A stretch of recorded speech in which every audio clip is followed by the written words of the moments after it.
Stay tuned. Your program will begin shortly.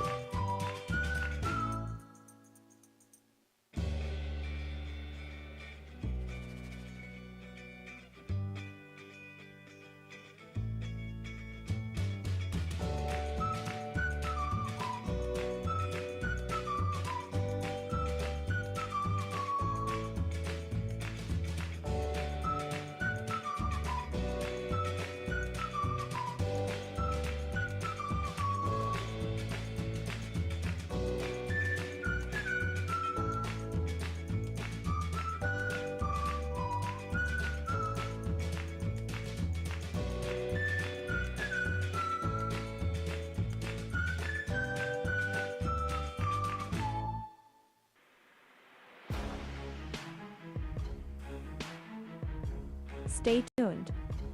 Your program will begin shortly.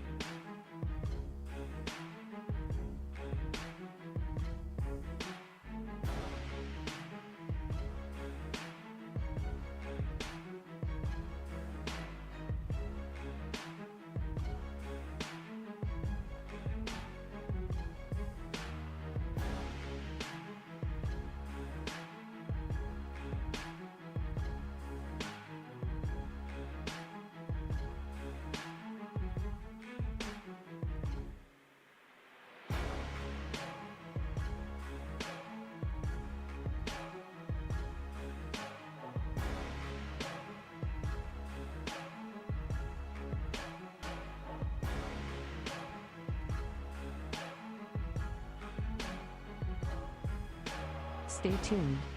Your program will begin shortly.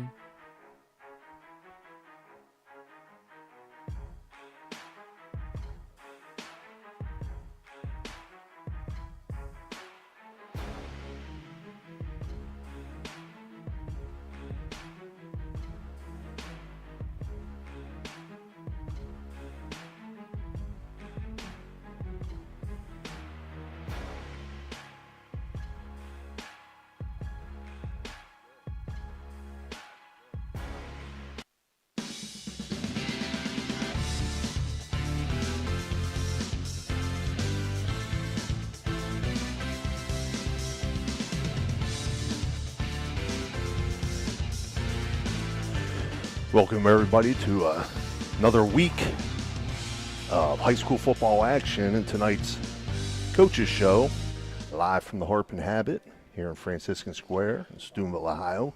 Again, Wednesday nights is wing night at the Harp and Habit, so make sure you come down and check it out. It's Ohio Week 4, West Virginia Week 2, and we're joined first here by head coach Reno Saccoccia. Coach, coming off a Week 3 bye. A strange Week 3 bye. So, how was that for your team? Well, we had a good week last week. We had a really good week last week, and then Monday we sort of had an 0-2 like Monday, but the last couple of days have really been upbeat, and I think that they were all down for not. Coach, coming off a bye week, you mentioned the first week of the bye week that you guys did have a good practice, pivotal game 3. What do you want to see out of? Just come with a positive attitude, ready to go. Not everything behind us is behind us.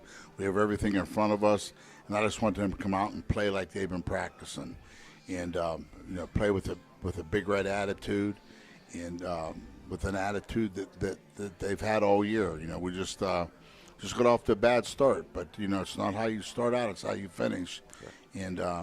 And football and football players on his mom. I mean, so just got to keep together and know that the coaches aren't quitting on you, and we have to know that they're not quitting on us. And so far, that's been just been a real good. Makes me feel that we're back on track. Speaking of which, that Week 4 opponent's going to be Youngstown Cardinal Mooney. They're going to come in the game at 2-1. They defeated Lake Catholic 30-13, Villa Angela St. Joe's 27-20. They lost last week to Canfield 24-14. Coach, we talked a little bit out there. I'm going to look first at the offensive side for Mooney. They're led by Ike Lake at running back, 400 yards through 3 games. scored 9 rushing touchdowns. But they have a decent quarterback as well in Vince Gentile, who in that Villa Angela St. Joe's game, I think he was like 10 of 18 for about 187 yards. So they can mix it up and do a little bit of both. He was 12 for 18. 12? Okay. And their tailback has rushed for 490 yards. And they're just they're zone oriented, and he takes the ball, and he has great eyes, and I think that's the most important thing, other than ability, is if a back has eyes. That's what separates the great backs from the good backs. He's broke some long ones. He's had 17 runs over 15 yards. So I mean, he does a really good job. They run zone. His eyes take him.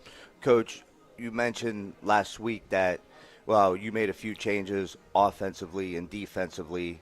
Coming out in this game early, it seems it would be, important to, get off to a good start, to start early, start fast. And what do you want to see the offense establish early in the game? I want to see our offense get some first downs, and I want to see our defense do better on 3rd and long. First down is just so important in high school football. I like to see our offense get 4 yards on first down.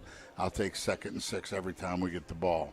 And so first down is my goal, is what I'm hoping for. And defensively, you always want to play good on. We've been playing good on first down. It's a 3rd down. It's not that we're not playing up to par. So we have to improve on 3rd down defensively and first down offensively. Coach, looking again at this Cardinal Mooney team, seemed to be, at least early on, much improved from what they've been in the last couple of years. They have a new head coach who comes to them from, I think he was at the College of Worcester, for the last 12 years, I believe.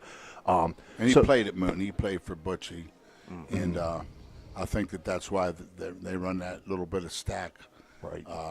And we look for them to run a little bit more of that against us, because I thought they were pretty successful with it against Canfield. But, that's what we're expecting. We're expecting double, tight, and stack high. And then whatever goes off of that goes off of that.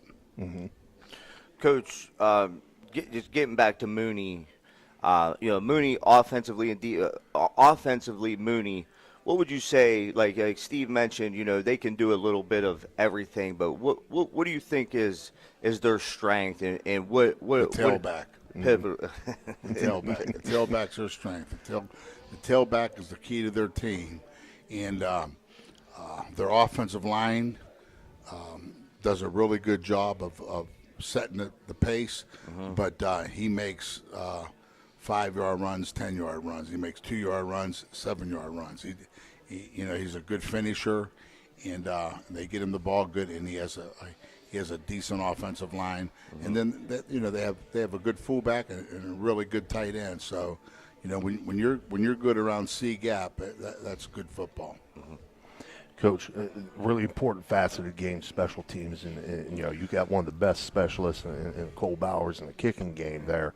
How important is special teams going to be as far as with field possession goes when you have two teams like yourselves that are both going out and trying to establish that run?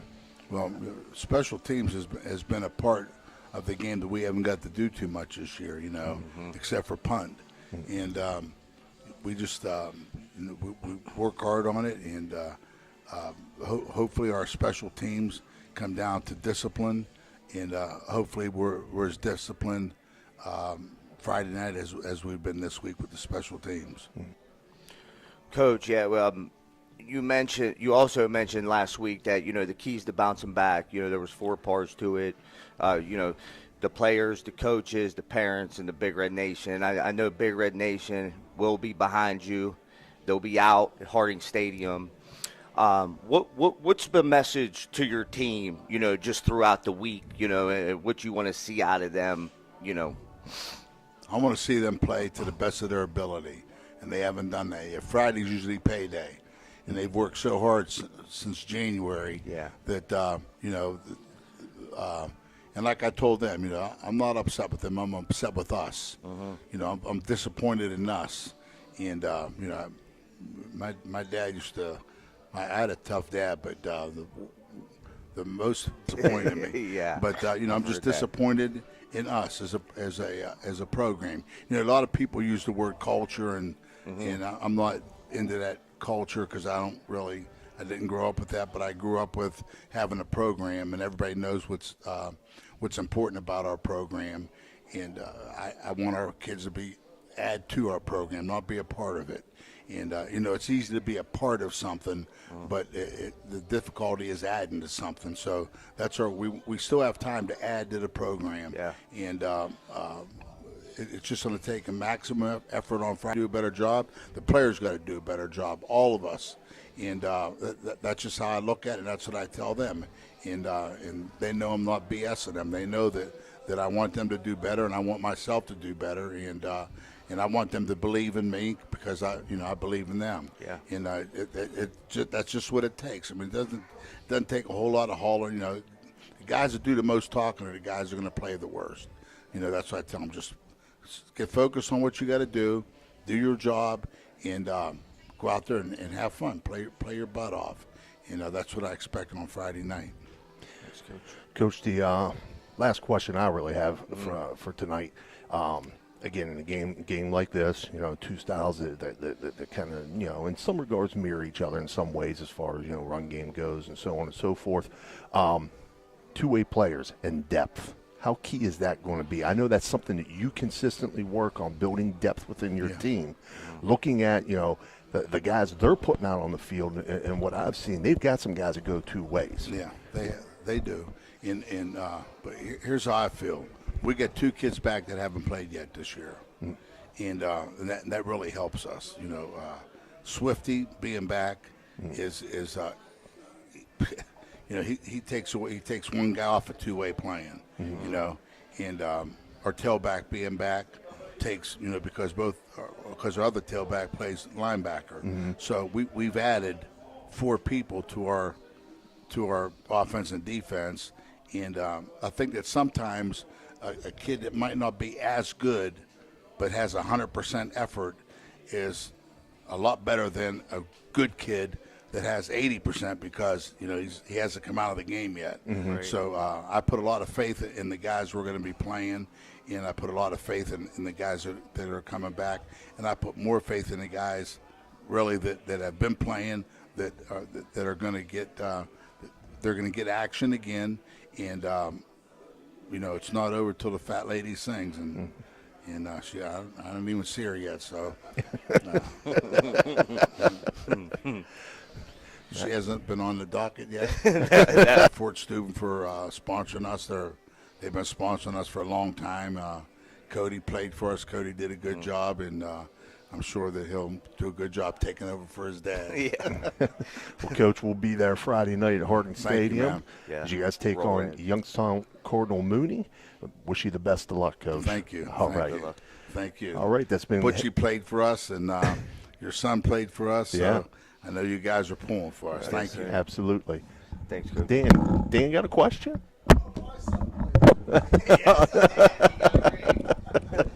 Yeah, but you didn't do nothing to help. In fact, Dan scored some nice touchdowns. He had and a some big two-point catches. conversion against the Sales. That's been head coach Reno Saccoccia, Steubenville Big Red. We're going to take a short break, and we'll be back with Andrew Connor, head coach of the Indian Creek Redskins. Welcome to the Harp and Habit, Steubenville's hidden gem. Here, Irish charm dances with local warmth. Picture shepherd's pie, fish and chips, and soda bread. Celebration. Join us. Where good food meets great memories. You belong here.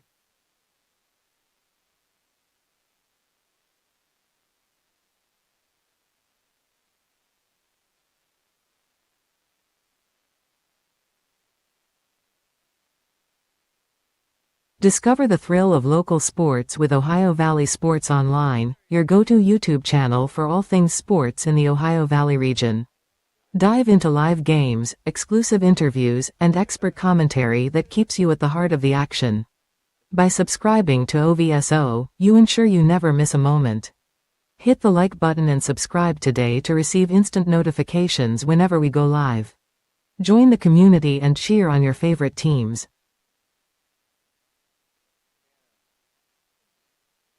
What happened? Why are we back here?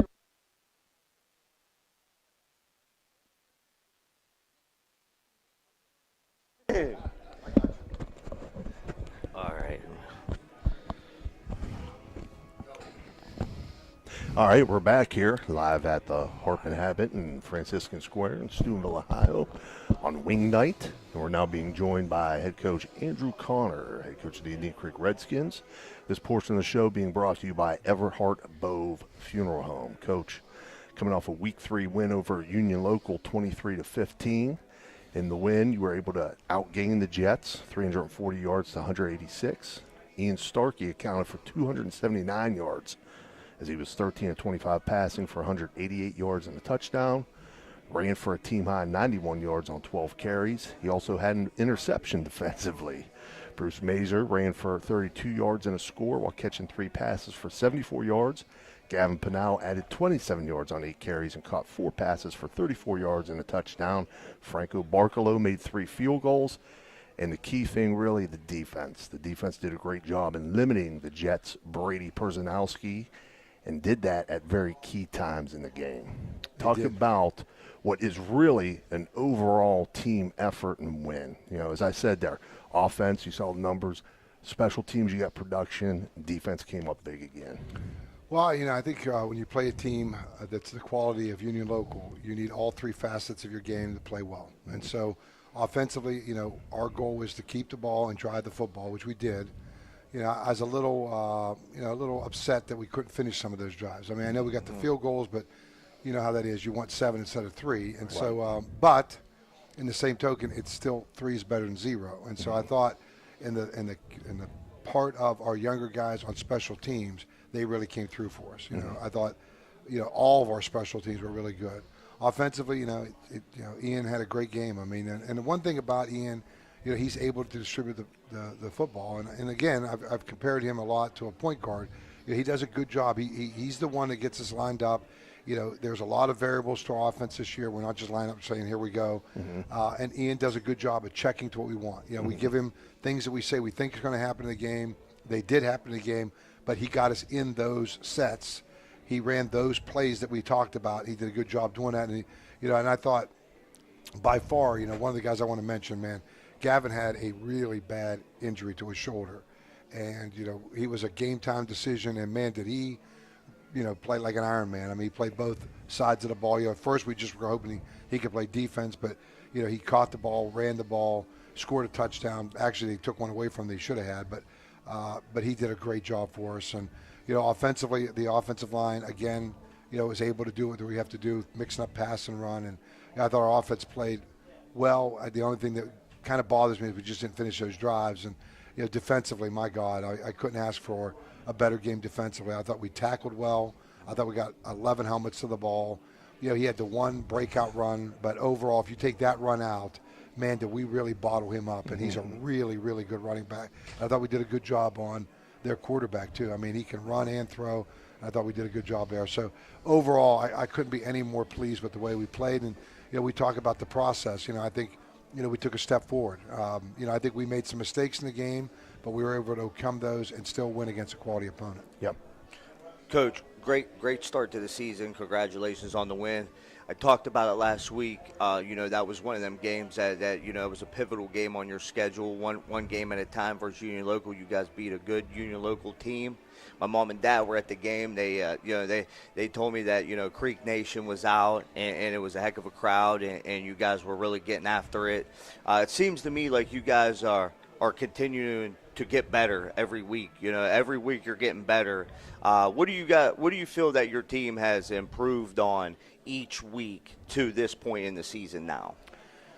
I think it's one of those small things, but it becomes a big thing. I think our camaraderie, the way we kind of push and cheer for each other. I mean, a lot of times when you start to win, people start worried about their ego, who's getting the ball, who's not. We share a tailback position between Bruce and Major and Gavin, and they kind of go in on the same set, but they kind of decide where they're going to go. and they do a good job of sharing the reps and cheering for each other. And a lot of times you would see like a rivalry there. They don't.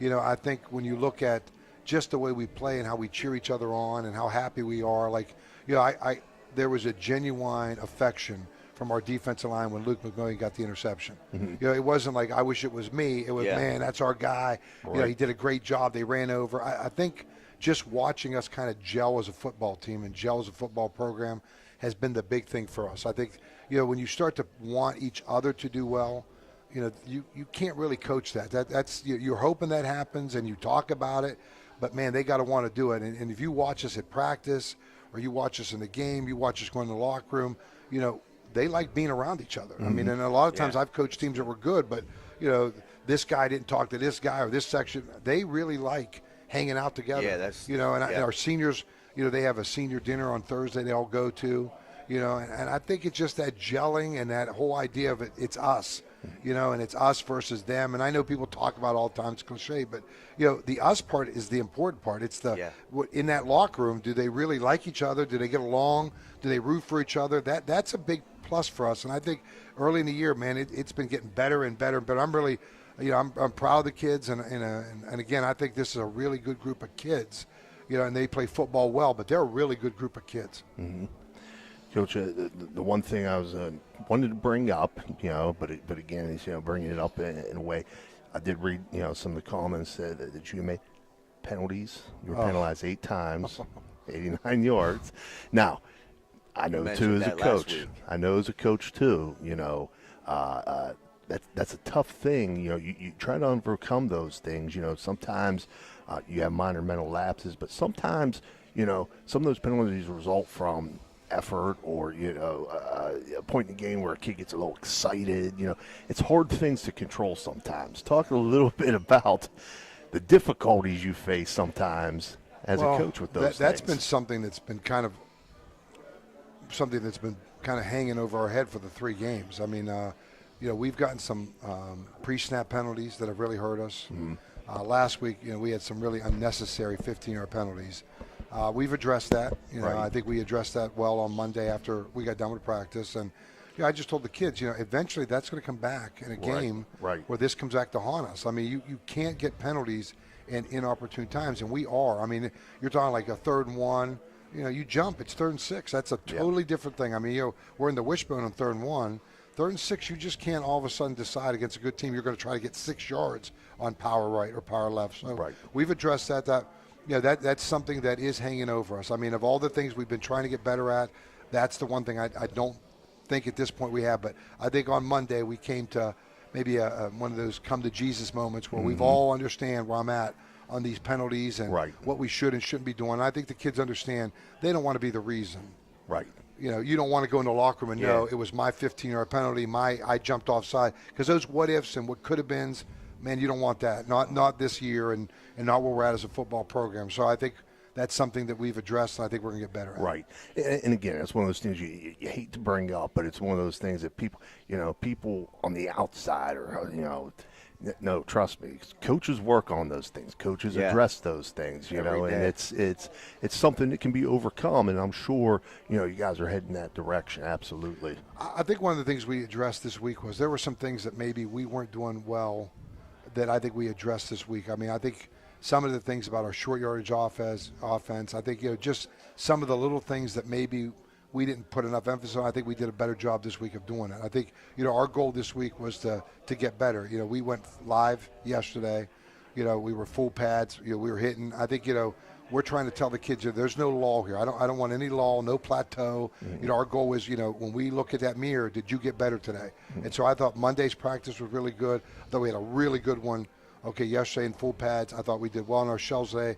You know, our goal is to practice hard. And again, I know everybody says this, but, you know, we want practice to be hard in the game. And so for us to do that, we had to really kind of take it up a notch. And I thought our kids responded well because there was no sulking, no pouting. I mean, the week before we'd kind of gone shells because we were beat up from the Liverpool game.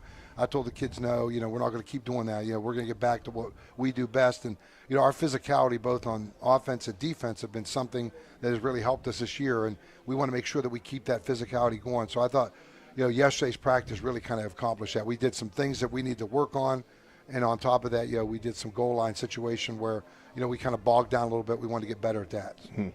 Yeah, Coach, that camaraderie is super important. I know that firsthand experience. There's been a lot of teams that are very talented, but I can even speak for like myself. I know like when I play for my team, you didn't see one or two of us around town. You see 20 of us all the time. And this team you guys got, this will be your third road game out of 4 games. So you're battle tested on the road. What's your preparation going to be like for another road game? And tell us a little bit about Weir High. Well, one, I think Coach Wilson, you could tell they improved a lot from game 1 to game 2. And we always talk, game 1 to game 2. And we always talk, where's your greatest improvement from game 1 to game 2? Well, he did that. You give him a check mark for that. They did. They looked a lot better. They looked a little more physical. They looked fast. I mean, they did everything better. And I think, with his knowledge of football, the fact that he's going to bring them collegiate and pro, he's just going to make that a better football program. I'm glad we're playing in week 3 and not week 9. I think they're going to just get better and better and better. Wharton's physical. They got speed. They run the ball well. They get to the ball on defense. I mean, you could see they're getting better and better. It's just going to take a little bit of time, for him to kind of put his thumbprint on what he wants his football program to be. So, I told our kids, if you're not ready, you go over there, you're not mentally sharp, you're worried about everything other than the football game, you're going to have trouble because this team is hungry. You can see Wharton wants to win. They're playing to win. They're playing for their coach. He's good. He's going to get them ready. I'm sure he's going to put a couple new wrinkles in this week. We got to be ready, and that's why we've been practicing so hard this week is, you can't look at their record. They've lost to 2-2-0 teams. Right. Okay, so Oakland's 2-0, John Marshall's 2-0. So they didn't lose to 2 teams that are 0-2. They lost to 2 teams that are 2-0. We need to be ready, prepared, have a good week, which we have this week, and we got to be ready from the start of the football game. That's a key thing. You're going on the road. Everybody knows when you're on the road, you got to get off to a good start. That's the key thing. Take their crowd out, take them out, get off to a good start. Right. Yeah, Coach, you guys have, like I said, you were battle tested. One thing I want to say about you and your program in the school, something that I've always thought very highly of is the Indian Creek and the administration and how long you've been there. So many people are so quick sometimes to pull the plug on a coach here or there or whatnot. And between you or Coach Saccoccia, you've been there, how many years you've been there, Coach? 23. Yeah, 23 years. I mean, the loyalty that they've had and that you've had to that school, I think they're really realizing that, that's paying off, and they got the right guy, and that's why they've been so loyal to you. So I've always thought very highly of the administration there over for that, and for you and your program. You guys are really looking to have a good season, and we wish you the best of luck. Well, I'm going to say a couple of things first. First of all, this bread from you is a big pickup, okay? And second of all, got to butter you up a little bit this before is important. If Sister Miriam could see the notes that this guy's doing for he's the best. Sister Miriam right now would say this guy has really got it going here. I mean, these notes. I mean, when we used to play on Sunrise, I mean, this guy, he would have came with this to us. No. We were in the lot playing. He didn't have these. So we got 3 Aggies sitting at the table here. The bread. Thumbs up. The notes over here, Sister Miriam's all in on it. Don't kid yourself. Don't kid yourself. I just like to be prepared. I'm just saying right now, Coach. Sister Miriam right now is saying, man, those Franciscan sisters taught you well, man. Because I didn't come with any notes. I'm going to start bringing notes. That's how I am. You're bringing bread. You got notes. I'm coming with a cell phone. I got to get going on this. We compliment each other now. You guys are pressing me. I feel like I'm being pressed. I'm being pressed to do well here. Next week I'm coming with something. I'll start sending you the questions ahead of time. No. I don't want that. No. Sister Miriam's mad there, too. I don't want that. She'd be all upset with us. So I'll bring something next week too. I got to do something here too. I feel like you guys are really coming. Maybe I'm not bringing my best. I'll bring my best next week. All right, Coach. Well, that's been head coach Andrew Connor of the Indian Creek Redskins. They're ready to take on Weir High Red Riders this Friday night, and that's who we have coming up next will be Quincy Wilson. So, Coach, best of luck this week against the Red Riders. Thank you. And we're going to take a short break, and we'll be right back.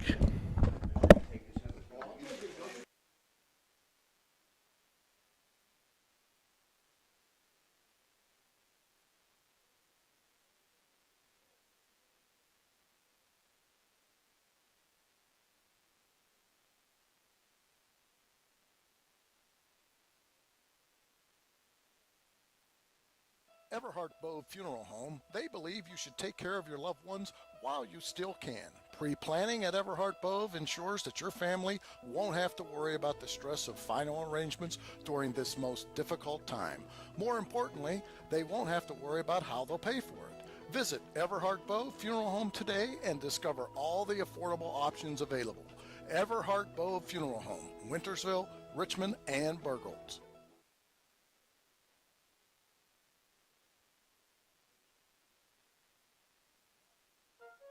You know, Fort Steuben Maintenance should be your first choice when it comes to any and all construction projects, whether it's commercial or residential.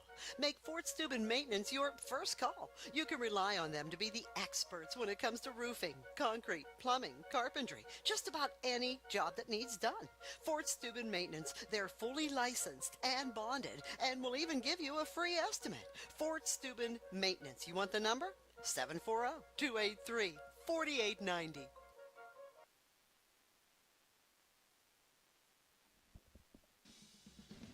This broadcast is brought to you by Ohio Valley Sports Online, your sports authority. Subscribe to our YouTube channel and get instantly notified when we go live on our next broadcast, only on Ohio Valley Sports Online.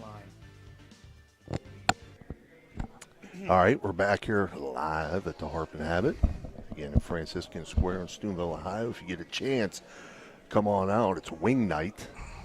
But trust me, the wings aren't the only good thing to have on the menu, Dan. That cheesesteak was really good. The buffalo chicken cheesesteak? Well, I had the beef, but it was very good because, you know, they're from Philly. Yeah, well, they make a buffalo chicken cheesesteak that is unbelievable. I had it the other night, and you got to check that one out. Sounds good. But enough talking food. We're here to talk to head coach Quincy Wilson of the Weir High Red Riders. This portion of the show being brought to you by Hancock County Schools. Coach, coming off of a week 2 loss to John Marshall, 42-12, you were concerned going into that game with the Monarch run game. Yes, sir. And your defense did a very good job of stopping what is a good power running team and a very good running back, but they hurt you with the pass, correct? Yeah. Well, you know, the thing is, like you said, what was our jump? Did we handle the snap? Yes. Did we play better defense? Yes. Did we control ourselves emotionally? Yes. We gave up, 3rd and 16 touchdown, 3rd and 9 touchdown. So we played the first 2 downs well. We gave up a kick return. They scored one at the end. So you look at 42-12, you're like, man, you guys got blown out. But, we outgained them. We had more first downs. We almost ran for 200 yards. So, right. So there's always positives. So with young guys, you got to, to a man, like I always say, you got to make sure as much as I'm like, oh my goodness, stay in your lane. Yeah. You got to be like, hey, well, we did this, we did that. So you got to find the positives and use, even if we win, we got to use it as learning lessons. And our guys came back to work. We're on a normal schedule now. We had played Thursday and we had some extra days. So now, pretty much to the end of the season, will be our film Saturday morning. Obviously, Monday, Tuesday, getting ready so we can get more into a routine with that. So I'm excited about, the challenge, because obviously, we just have to turn on the film and watch 3 plays and see the opponent we got this week is pretty good. And but I think our kids are up for the challenge. And I think as long as we're improving week to week, week to week, I'm a happy coach. Right. Yeah, Coach, I definitely agree. Positivity is more beneficial than, there's a time to yell and stuff, but I've always been a big proponent of that when I was coaching or even when I was a player, positive feedback, kids feed off that. You played 2 good teams. You played Oakland and John Marsh. You played 2 good football teams. Talking to Coach Connor, he was impressed with the way you guys played. He said you guys definitely improved from week 1 to week 2 in a lot of ways. How did you guys improve? I think the biggest thing is we kept it simple. Yeah. We kept it simple. We finished blocks. We have some good guys that I tell our guys that we can get in front of people. Daniel Howland and Braswell and Tommy are pretty good guys. So they broke tackles. So like you said, now it's the eyes, the backfield. We got caught one little slip in the backfield, he runs by us. We're in position. We got to make the play. So all teachable stuff. So I think, like you said, there's a time to yell, but there's also a time to teach. Yeah. And you're teaching. And I would say I don't mind you guys yelling at the kids. but make sure you're teaching while you're yelling them, hey, keep your outside shoulder here and this and that, because again, I always tell them you got to talk to these guys that they don't know football. So when we're saying leverage and outside this and that, they're not picking that up. So we just got to make sure we went home. But I think we just kept, to answer your question, we kept it simple, and the kids played free, and now we just got to continue that momentum. Yeah. Coach, two of the bigger performances, I know you mentioned you guys outgained them offensively and had more first downs than them. Daniel Howland, he finished with 118 yards rushing to go with a touchdown reception. And Thomas Davidson, as you had mentioned, he had a 43-yard touchdown run, but finished with 55 yards on only 3 carries. Right. So, again, good production in the run game there. But as you said, you're keeping things simple, keeping things consistent. How important is that? Like, I know people always say, wow, they should be doing this, they should be doing that, but there's a process to it. Talk a little bit about, your kids and your process with them, with that keeping it simple and consistency. I think you give them a concept. So, for instance, if we want to put in toss sweep, for instance, we want to say, well, hey, this is mindset. So, and then putting them in that situation. So drilling it, drill. So now it becomes secondhand, because their initial reaction, a lot of times with these guys, they want to stop. And I don't want you to stop. I want you to run through somebody's face. Yeah. If you're blocking, if you're running, there's no stopping. So I think that initial, that pause there, we got to eliminate that, and it will come. And again, we just got to continue to put them in the situations. To them, we've been running the ball pretty well. We're going to get the passing game going. I know Nick can do it. He's one of the better guys in the Valley. I believe that.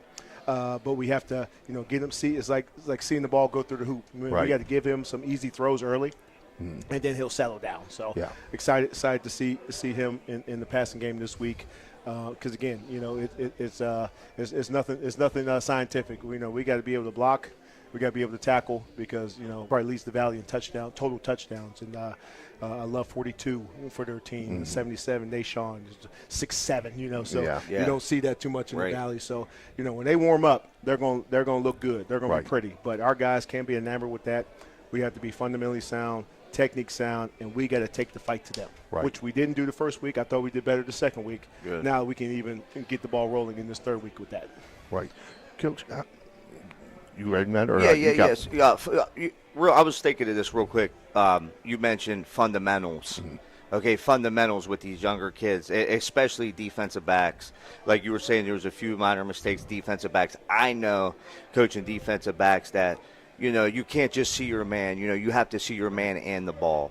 But the biggest thing is, that the biggest most common mistake I see with a lot of these high school defensive backs is they simply just stop their feet. Right. You can never stop your feet. But I just want to talk to you, because I know you're a detailed coach. How do you feel about fundamentals? Talk to us about fundamentals. Well, I think it all starts with that. Yeah. With every position you play, there is a fundamental base to that position. So, for instance, O-line, it's feet, it's hands inside, and it's driving. So much press man, but you want to be able to release and stack. You want them to be able to break off their routes clean. Running backs, you want them to be able to run. So you want to give them that fundamental base, and then you let their God-given ability take over. Yeah. So, and then you want to also, what I tell our guys is, I don't want to, when I look out there, when I'm coming off the field, because I'm usually the last one in the locker room, I should see you guys still out in the field.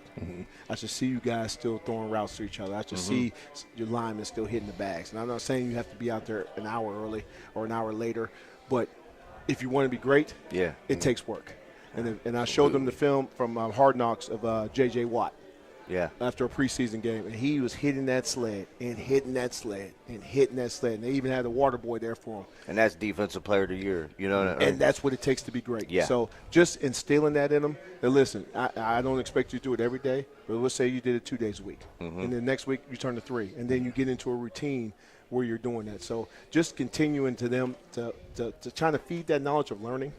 Because there's so much from at high school. That's why I love high school. Me too. The ball is so big. You know what I mean? This ball is so big, and there's so many avenues. Because you guys play both ways. So you got to think, a lot of these guys, hey, I'm a DB once, and now I'm a receiver. I'm a running back, and now I'm a linebacker. But use that. If I'm a linebacker, I'm keying. Whatever I key as a running back, I key and vice versa. So, just I want them that football knowledge. I want to feed that football knowledge for them and keeping them, because then when they're doing fundamentals, that's what they do. Yeah. I have a 20-minute thing that I do every day. I have a 10-minute thing that I do every day, and the daily habits. And if we get good daily habits, we're going to really take off as a program. Mm-hmm. And I wanted to stay on the coaching, and you were heading in the direction I was going to go with my next question. Coaching kids today, okay? I played way before you did. Okay, we did have face masks and we did wear air helmets, but as a player and early in my coaching career, and so on, how much more important is it today to teach the kids the why they're doing things? I know as a player in high school, we went out and you're going to run this, you're going to run trap, you're going to hit it here, you're going to look to cut here, and then you're going to get square north and south. Well, why? I never knew why. I didn't understand the blocking concept behind year, it. As much as I thought I knew about football, I had to learn stuff from the seniors, TJ Merides and, these guys, and I watched them work, so I'm like, okay. And then, now I have to, and again, then it becomes how do I take my game to the next level? You see the baseline, you see what they do, and going. So I think when you're coaching the why, it's all the time. It's not just on football. When I see them in the hallways, we're coaching the why. Hey, pull up your pants, do this, do that. We're coaching, hey, this is how you talk to coaches, this is how you talk to women. So you're always coaching the why. That's great. And I think, because again, it's bigger than football. We want to coach, great husbands, great, great uncles, great, future business owners and all that stuff. And I was telling them today, I was like, a lot of you guys got to realize that stop. And you were in the back, and I put $100 and said that guy has to get in the room first. And the guy runs in there. Every one of you guys will say, well, that's not fair. He's closer to the window. No. Do whatever it takes to get to that $100. Figure it out. Figure it out. Yeah. Don't worry about that stuff. So, again, and that's why I say I love these guys. Because I get to tell stories. I feel like an old man sitting on the porch most of the times. You're always getting. I always show them. I think these guys are visual, so I'm always trying to show them something on YouTube. To show them. Like I said, I showed them the Watt video. I showed them work after. Right. Coach, turning our focus to Indian Creek, as you sir. said, they're good. They're Yes, good. sir. Yes, sir. They got size. They got a quarterback that understands what his role is, does a great job distributing the football. They rely heavily on the run game, but if you concentrate on too much, he can hurt you with the pass. Talk about Indian Creek and what it's going to take. Well, again, like I said, you can watch three or four clips of them, and they're pretty good. And I think, again, all those guys have played a lot of football. Gavin and Starkey and all those guys, they've probably been playing since sophomores, I'd have to imagine. So with 5 senior linemen, they trust each other. I love 42, their little tight end they have. I think he gets after it. So, again, they're going to want to establish the run, which is fine. We have to be able to get him to 3rd and 6, 3rd and 8, and then make him pass and make him not just be able to roll because he likes to roll, but we have to get the ball out of his hands. This week he can roll, but let's make sure we got a hand up from roll out of his hands because that's hard for anybody. Even if you're Russell Wilson, throwing on the run with hands in your face, adjusting with that. So we just got to make him uncomfortable. Be solid in the run game, but like I said, we have to get off the field. We can't bust our butts 1st down, 2nd down, get him to 3rd and 10, and then goes 19 on a little quarterback counter. We have to be stout, get them off the field, get some stuff going. They're going to make plays. They're really good, but we can't get behind, which we've had to play behind. The first 2 games. Let's be even. Stay ahead of the chains, and let's try to get the game to the 4th quarter and see what happens. Right. Coach, starting fast. Starting fast, I think, is definitely an important. You're going to be real important for you guys, and even like Coach Connor said, equally for you guys. But like Coach Connor said, on the road, it's important for him to get off to a quick and fast start. What do you think is important for you guys to get? What do you need to do to get off to that quick and fast start to start the game? Like I think I just mentioned it. We have to hatch the ball. We have to tackle. And when it's time for them to pass, we have to be sound in our flats and our curls and our deep thirds. We just have to be fundamentally sound. Okay, and then whatever they throw at us, we can read and react. But I thought, when John Marshall did make plays, we didn't make tackles. Yeah. So they hit us on a little screen, and he ran through 5 guys. And I know that's not our guys. And the 40-yard run, we could have pushed them out of bounds, and we didn't. So we have guys in space. We have guys where they can go. So again, that's not our guys. And the 40-yard run, we could have pushed them out of bounds. I don't want 60. So we can eliminate the big play. That's the whole thing I'm saying. We cannot give up the big play. Last week was Weir can't hurt Weir. This week is we cannot give up the big play in the run or the pass. And like I said, let's just try to get this game in the fourth quarter. Absolutely. Coach, always a joy to talk to you. Appreciate you guys, yes. man. You guys, again, I can't say it enough. You. You guys, what you do for the Valley. People watch the stuff. They ask me, man, hey, so I got to make sure, that we give our shout-outs to our guys. I love my seniors. We've been doing a great job, and they're hanging in there, which I asked. But I want to thank you guys. I think you guys are doing our game, too, this week. Yes. So, again, we're a pleasure, and like I said, we'll make sure we take care of you on Friday. All right, sounds good, Coach. Best of luck this week as your Weir High Red Riders take on the Indian Creek Redskins. We're going to take a short break, and we'll be back with the second half of our Coaches Show.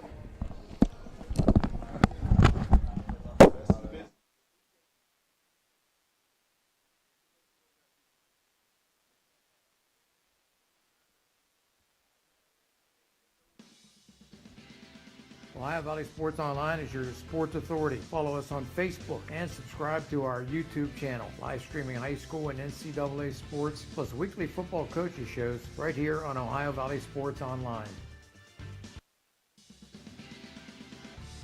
You're listening to Ohio Valley Sports Online, the sports authority. If you want to get your message heard, visit us on Facebook and leave a message. Ohio Valley Sports Online is on any connected device, phones, tablets, smart TVs. Follow us on Facebook and don't forget to subscribe free to our YouTube page. Type in OVSO. You will get immediately notified the instant we go live with our next broadcast.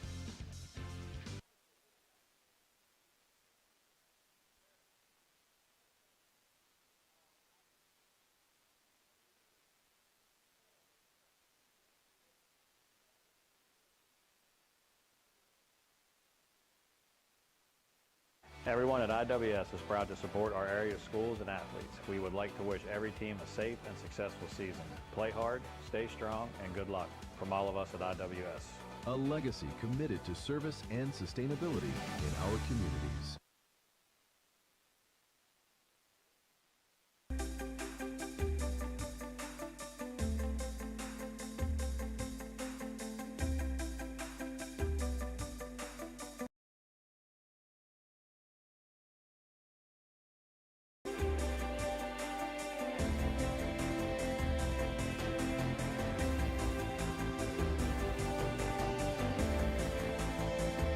All right, welcome back to Ohio Valley Sports Online, our coaches show. This is our sponsor segment brought to you by McCarthy's Irish Pub here at the Harp and the Habit on University Boulevard inside the Franciscan Square.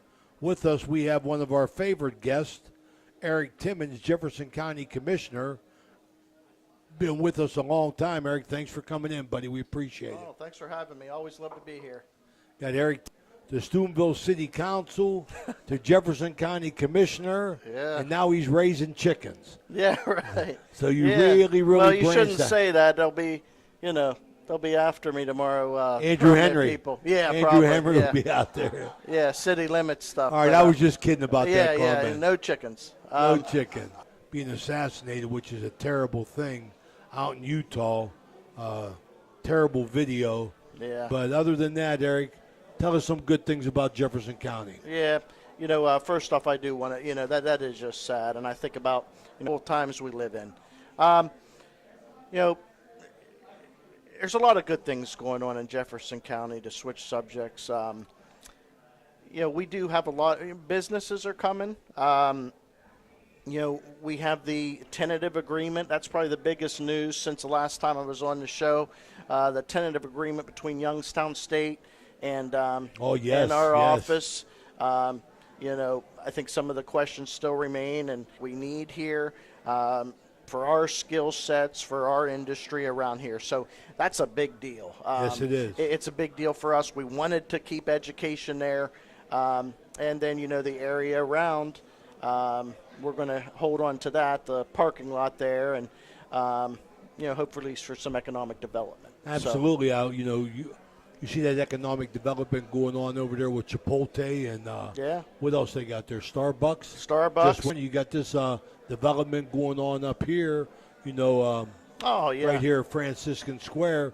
And, Yep. you know, you talk about young kids. I mean, I'm excited about that because of my grandchildren.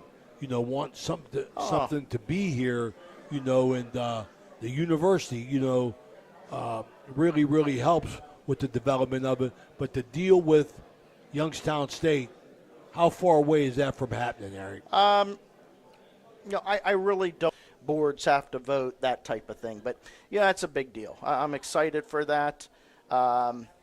Quality education. I mean, Franciscan University, Steubenville City Schools. And to be solid around here. Nobody's going to want to move to a community that doesn't have strong education. Now, look what Creek has done. Big Red, the STEM building. I go out to Edison, beautiful out there. You know, all of our schools, Toronto, Central, we're all growing, you know, it's amazing, Eric, how competitive it is to get kids for these school districts. Yeah, but and everybody got something nice. They do. You know, and everybody has new stuff. And that's great. The more the better. I hope they're all of our schools need to be like that. And, you know, we need to fix our infrastructure. I always talk about that, and, you know, people get upset about raising rates. It's a necessity, but infrastructure, bad water. So that's something, you know, not popular, but, you know, I want to see things good for future generations. Like we were talking about, your grandkids, my kids. I don't want them to have to deal with this stuff when they're in office.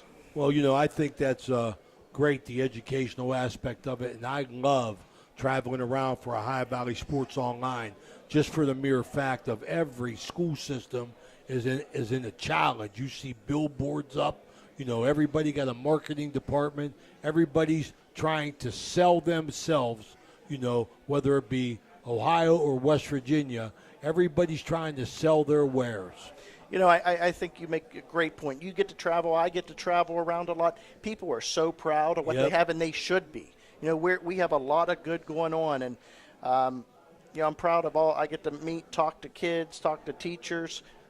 It's exciting. And you know, one of the things I've noticed in the past few years is the partnerships around here. Everybody's working together, it seems like. Work outfits. I mean, that's how we're going to get there. So I'm excited about it. The amazing thing about education for me, Eric, anymore is just the fact of all these kids graduating with associate degrees. Yep, and that's one of the things we wanted. You know, and Youngstown State has said they're going to continue that, have that ability to do that. So, yeah, I mean, that's great. They're almost, you know, halfway through college when they get there. So yeah, easy on the pocket. I mean, like you know, for the parents. I mean, it's amazing. I mean, I had a niece. She graduates college in 3 years, and she was back teaching. You know, and I said, my goodness gracious. I mean, she goes, I went in with 2 years, Uncle Ray. So, I mean, I think that's such an awesome thing going on, and the school systems are challenging. Yeah, you know, these kids graduate high school, they're already smarter than you are. You know, it's amazing. It's amazing. Isn't it? It's amazing. Yeah. It's amazing. I had to throw that little dig in. You always get That's me. all right, man. You always get me good. So. You're my man. So tell us something else, man. How's everything going with your life, man? Real good. Can't complain. Always busy, but that's how I like it. How's your mom and dad? They're real good. Yep. Get you know, you guys got to come cover a Toronto Titans or the Steubenville Broncos one of these days. You know, I had a great conversation with your nephew. Did you? He was in the dugout of Carlo's game, and he was and I said, what are you doing? And your brother was there with the wife, and he goes, I had a day off. He goes, I wanted to come, and he goes, I'm getting ready. He goes to play football. I said, where you play at? He said, the Toronto Titans. I said, what position you play? He said, wherever he wants me to play. Yeah. He goes, wherever he goes, but I can't wait to play for Big Red. Yeah, hey. Yeah, he's but the Barnesville Shamrocks. Yeah. I mean, my goodness gracious. I mean, what is 4 years in a row? I don't think they've lost. I mean, I think they're undefeated regular season. My grandmother's smiling down from heaven. I mean, wow, they have a nice program. Years now we've been talking. They're winning all the time. So they're impressive. Yeah. I know the athletic director down there real well, Brad Hannas. He does a great job. And we tried to get Barnesville a couple times this year, but things didn't work out. We've been down there a couple years, and we really enjoyed doing them because they're playing good football. So, yeah. And then he moved up to the big city. That's right.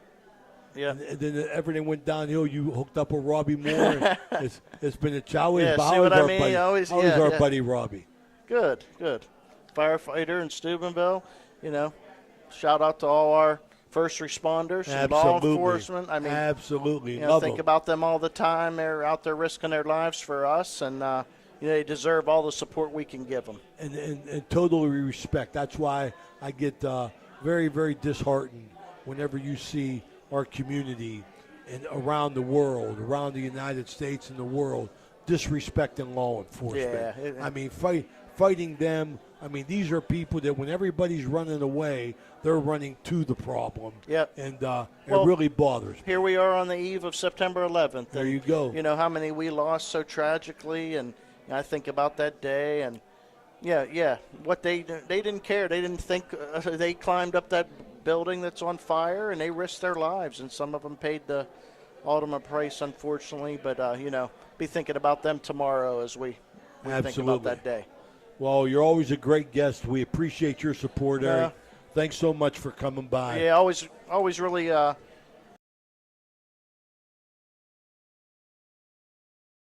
Jefferson McCarthy's Irish Pub at the Harp and the Habit right here in Franciscan Square.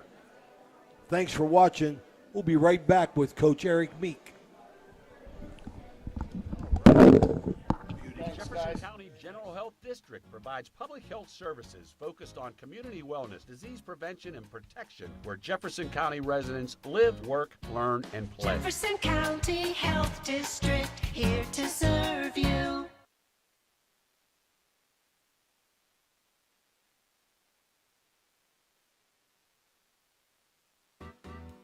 Thank you, National Colloid, for sponsoring this broadcast. A National Colloid company with over 75 years in the chemical industry can take care of all your chemical. Ohio Valley Sports Online is your sports authority. Follow us on Facebook and subscribe to our YouTube channel. Live streaming high school and NCAA sports, plus weekly football coaches shows right here on Ohio Valley Sports Online.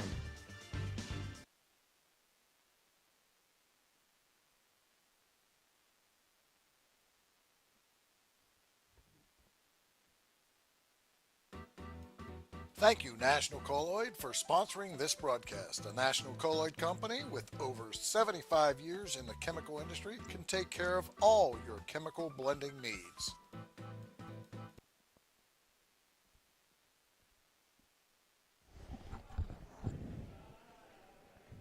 We good? Hello, everybody. My name is Tony Lelly, and welcome to Heart and Habit. And hold on. Welcome to the Heart and Habit Ohio Valley Sports Online. This segment we are talking to Coach Eric Meek. This is sponsored by National Colloid, the National Colloid Company. Eric, Coach Meek, Steubenville Catholic Central played Bishop Roadcrans this past week. Win 52-45, won for the record books. Eric, welcome. Thank you. Thank you for coming in. Thank you. It was a great win. It was one of the strangest games I think that a lot of people have seen in a long time. At the half, we were down 21-14. We scored 32 points in the third quarter. The strange thing about the ball game is they threw about every play and we ran about every play, but we had 4 defensive scores. And it seemed like we were never on the field. I don't remember calling many plays because every time we would have a defensive score, we'd have to line up and kick off. But our secondary played fantastic. We had 6 interceptions on the evening. And Matthew Sprocki had 3 interceptions, 2 returned for touchdowns. Zach Bryan had 1, whether it was a fumble or he basically intercepted a hook and ladder when they went to ladder the ball, and he took 1 back. And That was a real heads-up play. Yeah, James McInnes took a 95-yard interception back, and then we had one other interception, freshman Davion Thorne. He didn't score on it, but 4 defensive scores. That was remarkable. You don't see that very many. Of course, you know, like you said, they throw the ball all over the place. Mm-hmm. They threw the ball. A lot of deep balls. Yes. Yeah, and I thought you did a pretty good job of controlling the ball when you had the ball. When we had the ball, you're exactly right. We averaged 6.5 yards on the ground. We only threw the ball 5 times. No turnovers on Art. We won the turnover margin 6-0, and we averaged 6.5 yards on the ground, and we were 3 for 5, 60 yards. We always say 60%, whether you throw the ball 2 times or 25 times, you know. And we were able to accomplish that goal. I wasn't happy with our overall special teams play. I thought it was sloppy at times. I was not happy, and it really bothers me because I kind of orchestrate the game plan. I've always done that in my coaching career. So, but overall, just very, very pleased.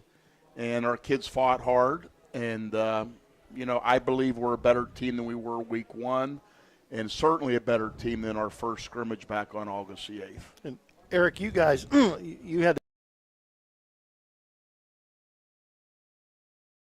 you found somebody who could get the ball through the uprights and at least give you an opportunity to score. Yeah, you know. Don't have to go for 2 every time. Sonny Descalzo, a senior, was our extra point guy this week. J.P. Gesser was our kickoff man. We almost got our objectives on extra point, but we didn't get the last 2. One was a missed exchange on the snap, and then we missed one. So his leg was probably tired from kicking off. Yeah, but, you know, it's overall, you know, it was a good night, a good hard-fought win. I mean, you think of how our secondary, they ran all over that field that night. I mean, that ball was in the air on about every snap, and then many, many deep passes were thrown. Something I was impressed with, whenever you have a team like that and they got you in space, you got to be aggressive in open field, and your open field tackling was really impressive. You know. Well, thank you. And the other issue is a lot of people may not realize is we had to really jumble people around. I kind of alluded to that last Wednesday, but I didn't want to get into detail because I don't know who from Zanesville, you know, could get on and hear this show. But we had a lot of guys playing different positions. We had some injuries the week before, and then we had an injury in the ball game. James McInnes went out before the half, I believe, or maybe I think it was before the half. And you know, that was a tough one. And then we had some minor injuries where, you know, it was a real struggle sometimes figuring out who was playing what on the offensive line. And you mentioned that before about because of your lack of depth, you have to. I mean, these people need to know what to do when they go in, and you can't just throw anyone out there. Like I said last week, it's different than coaching Division II or III for sure. But also, at least we're in the lower 30s, where some of these people we play are in the lower 20s on their roster. So, but it is very difficult, and I guess the good thing is Central. We got a lot of smart kids at Catholic Central, and they're able to pick up, and they understand the game of football. Eric, you talked about not having a lot of opportunities offensively. You took advantage of every one you had, 200 and some yards on the ground and 4 touchdowns. But defensively, you had a 4-minute stretch at the end of the third quarter where you basically had to take the wind right out of Rosecrans Sales. 3 interception returns or 3 defensive touchdowns. 32 points in the third quarter. The game was so right after we do the alma mater, after we shake hands, and Andrew Grimm from the Herald Star is always waiting for me as I walk to the other end of the field to go down the steps towards the locker room. And I said, Andrew, I'll be honest with you, I don't remember hardly what happened in the game. It was one of those games that it was just crazy. Right.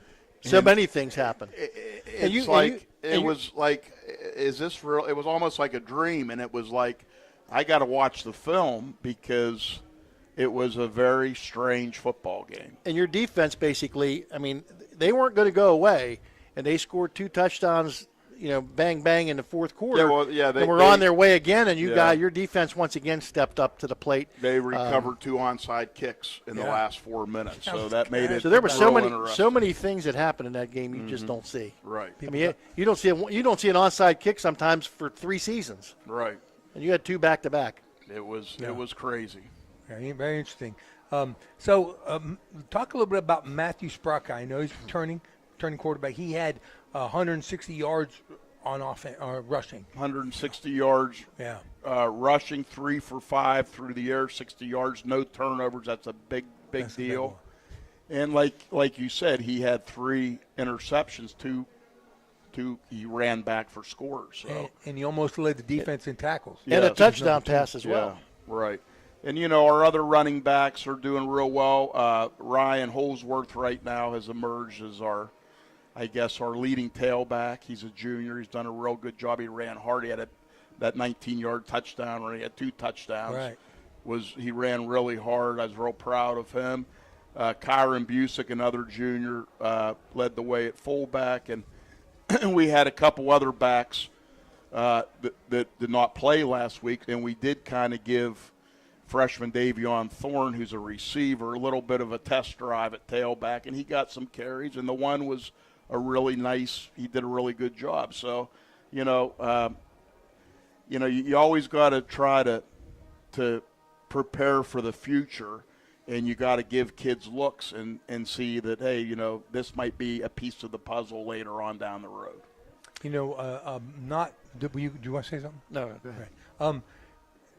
Some of the people that don't usually get much press, I call them the big uglies up front, right? So number 72, Alex Fedorov, really caught my eye. 6'4", 255. Yeah. Talk a little bit about this. Alex is a first-year starter. He's been with me, since he got here, and has been the JV player, and he's gotten really big, and he worked hard in the off season, and we didn't know, honestly, if Alex would win the starting position, and he has. And not only that, but he's also played defensive end very, very well. He's really improved since a year ago, and like you said, he's a big kid. Yeah. So, we're looking forward there as we head next week into the close of the first half of the season. As we move from week to week, we're hoping to see him continue to improve and get better. Close of the first half of the season already. Yeah, fastest 10 weeks in the year. But that's remarkable. But since you said that, we also have. Let's talk about. Let's talk about the O-line because that is important. At left guard, we have Johnny Kostecki, strongest kid on the team. I remember him from last year. Yeah, 340. I don't know, 340, 350, something around there. He's just really a great kid and very, very consistent lineman. Nick Mascio, another junior. Is our center. Nick's done a great job. He started all 12 games last year and every game this year. At right guard, we have Braylon Wilson, who's moved in from Pennsylvania. He's only a sophomore. He's a big kid, and he can. And then at right tackle, I had mentioned James McInnes unselfishly moved from receiver to tight end to tackle because out of necessity. And he's done a tremendous job. Our tight ends, Matty Jones, who's also a quarterback, but right now Matthew Sprocka is our quarterback. And Matty went down. He's only a sophomore, and a freshman, Seth White. And then a couple other guys that got in, and Justin Rowe, who is really a good first, second down lineman on defense. He's a senior. And Hunter Kirkpatrick, a junior, has gotten some playing time on the offensive line. Very good. So you have a quarterback that's on the offensive line? Did I get that right? Did you say tight that? end? Matty Jones is a sophomore, and he's a quarterback, really. Right. But and he's probably, him and Michael Fabro are right behind Matthew, but it's like Michael Fabro is a junior. We got him playing receiver. And Matty Jones, we need a tight end, so he's our tight end. Gotcha. Very good. Small school football, right? Yeah. Coach, you're 2-1 going into the next game here with Bridgeport. They're 1-2. What kind of challenge do they present for you? Well, we were at their game Friday night against East Palestine, and East Palestine's 3-0. They're pretty good, and Bridgeport could have beat them. I mean, it was a back and forth game. The thing about Bridgeport is they got 28 kids on their roster, 14 are seniors. That's tough to overcome. Yeah, I mean, they're 18-year-old kids. So that experience is their line has size, and they're older kids, and the quarterback is their guy. I mean, Threet, he's been there number one for 3 years. When we played him as a sophomore, he was a good player. Seems like he's a red shirt. And he's fast, and he can run the football out of the shotgun formation. Their tailback's good. He's always in the pistol a lot. He reminds me a lot of Sprockeye. I mean, he's got one guy. He's on defense. He runs the ball on offense. He's very athletic. Right. Jackie Threet, right? When you have a mere type quarterback that you have Sprockeye who's a great talent. When you have a mere type quarterback, does that give you an advantage defensively? What kind of advantage does that give you defensively against them? Because we see it. Because you see it all the time. Absolutely, it does. And Matthew Sprockeye is a great kid. He just found out today that he's a WTOV Scholar Athlete of the Week. He has a 4.0 GPA, and I kind of joked with him the week of the Wellsville game. Wellsville had a really fast quarterback, and I actually coached his dad at Wellsville 20 years ago. There we go, talking about we were off the air talking about how I don't like being my age. There we go.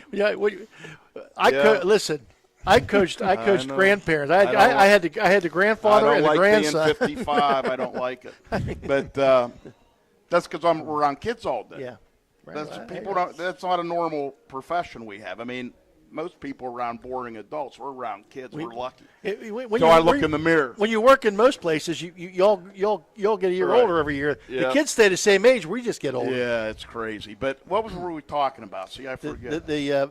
What advantage you have? Oh yeah, Matthew. Because of Matthew. Yeah, Matthew is that does help us, and he's a real weapon. And in the scrimmages, I purposely didn't because we know what he could do. But we got other kids that can carry the ball and do some things. But defensively, when you're going against Bridgeport, right? What advantage does that give you? Well, it does because the kids understand the type of weapons that they do possess, and we have to stop number one. That's a definite. Oh, I know what I was saying. The Wellsville quarterback was lightning fast. Right. So I kept telling You've Matthew, seen another one. Yeah, all week. I said, hey, Matthew, who are people going to talk about the day after? And he would just smile at me. And, but he's had a real, the week before, Matthew's not a big kid, but he's a strong kid. He's a tough kid. Strasburg, he carried the ball 30 times. Wow. That's might be a little. And plays defense and never comes off the field, as many of our kids though. That's all we have for you. Years. Well, okay. But no, it is a great. You're a retired educator. It's great when you spend your whole life around great young people and. It is fun when they come back and right. recognize that, what you've done and kids that you didn't think would come back and appreciate are the ones that really make it really special. So, okay, guys, thank you. Thank you. Good luck to you. It's Coach Eric Saturday, Meek. And hopefully we'll be talking 3-1 next week. Thank you. Coach Eric Meek, Steubenville Central, sponsored by National Colloid Company. We will be right back. Good luck. See you, Eric. Thank you, National Colloid, for sponsoring this broadcast. A National Colloid company with over 75 years in the chemical industry can take care of all your chemical blending needs.